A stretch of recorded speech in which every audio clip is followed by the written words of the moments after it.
This is your chance to look like. In the halls of Carolina Forest High, Make Captain Boyle look good. Maybe he keeps his job. retired Navy Captain Kevin Boyle instructs dozens of students in junior ROTC.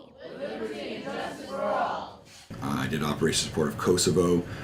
We spent a lot of time in the Persian Gulf up until the early 2000s. Just about everybody deployed may have gone somewhere else, but you end up sometime in the Persian Gulf because it was such an area of instability. Born in Chicago and later enlisted in the Navy, Boyle says he earned 2 master's degrees and a bachelor's from his service of 25 years. And I'd done deployments where I left and my son was laying where you left him. When I came back, he could crawl.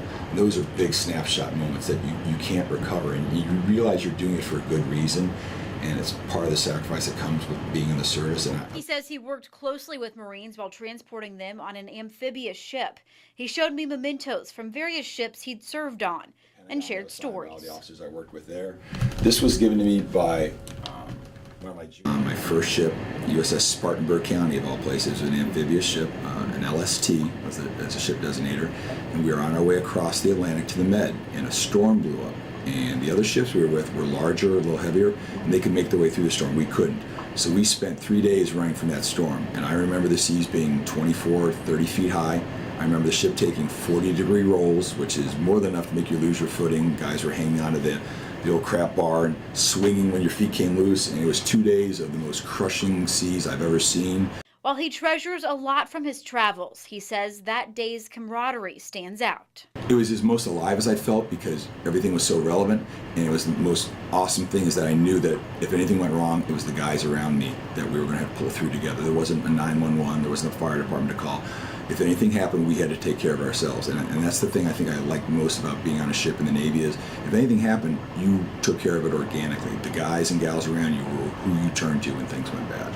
Boyle also worked in recruitment, spent 2 years at the Pentagon and 3 years in Germany before coming to Carolina Forest. I interviewed for this job via Skype from Budapest, Hungary. I did it in a hotel room while we were on travel.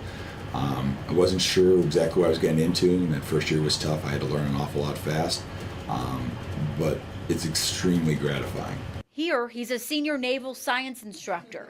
He says the military taught him patience, and he learns a lot from the kids. He works with them and helps upperclassmen get military scholarships.